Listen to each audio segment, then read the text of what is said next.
মহিলাদের জন্য বন্ধ হচ্ছে ফ্রি বাস পরিষেবা। টিকিট কেটে সফর করতে হবে মহিলা যাত্রীদের। ঠিক কি নির্দেশ দিলেন মুখ্যমন্ত্রী শুভেন্দু অধিকারী?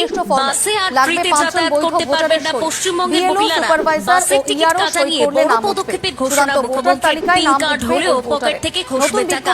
বাসে উঠলেই মহিলাদের টিকিট কাটার নির্দেশ মুখ্যমন্ত্রী শুভেন্দু অধিকারী। অসঙ্গতিতে ভোটারদের শেষ সুযোগ নির্বাচন কমিশনের। যারা আনম্যাপড ভোটার তাদের জন্য এবার ফিল্ড এনকোয়ারি। সংশ্লিষ্ট ব্যক্তির জন্য থাকছে নির্দিষ্ট একটি ফরম্যাট। লাগবে 5 জন বৈধ ভোটারের সই। বিএলও, সুপারভাইজার ও ইআরও সই করলে নাম উঠবে। চূড়ান্ত ভোটার তালিকায় নাম উঠবে ওই ভোটারের। এবার থেকে এই নতুন বিজ্ঞপ্তি জারি করলো নির্বাচন কমিশন।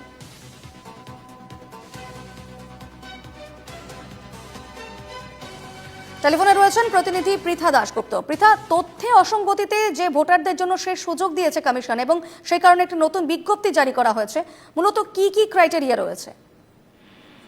দেখো, বিএলও অ্যাপে আজকে আমার একটা নতুন সংযোজন, যে সংযোজনে দেখা যাচ্ছে যে তথ্যে অসঙ্গতির ক্ষেত্রে এবার ভোটার বা নাগরিকদের একটা শেষ সুযোগ দেওয়া হচ্ছে এবং শেষ সুযোগ দিচ্ছে নির্বাচন কমিশন। যারা এখনো পর্যন্ত আনম্যাপড ভোটার রয়েছেন তাদের জন্য এবার ফিল্ড এনকোয়ারি হবে এবং ফিল্ড এনকোয়ারি থেকে অর্থাৎ বিএলওরা, তারা সুপারভাইজার, তারা বাড়ি বাড়ি গিয়ে সেই ফিল্ড এনকোয়ারি করবে। অর্থাৎ যারা আনম্যাপড রয়েছেন কোনোভাবেই যদি বৈধ ভোটারের নাম বাদ না যায়, যেটা ইপিআই এর একেবারে ক্যাপশন ছিল, সেইটাকে তারা ফিল্ড এনকোয়ারি করে দেখবেন এবং সংশ্লিষ্ট ব্যক্তির জন্য আলাদা করে ফরম্যাট রয়েছে।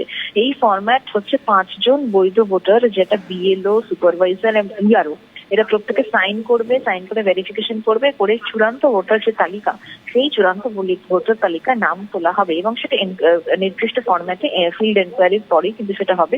আজকে নতুন বিজ্ঞপ্তি জারি হয়েছে এবং নতুন বিজ্ঞপ্তি জারি হওয়ার পরে এগুলো প্রত্যেকটি ফরম্যাট বিএলও অ্যাপে দিয়ে দেওয়া হয়েছে নির্বাচন কমিশনের পক্ষ থেকে। বেশ, ধন্যবাদ পৃথা।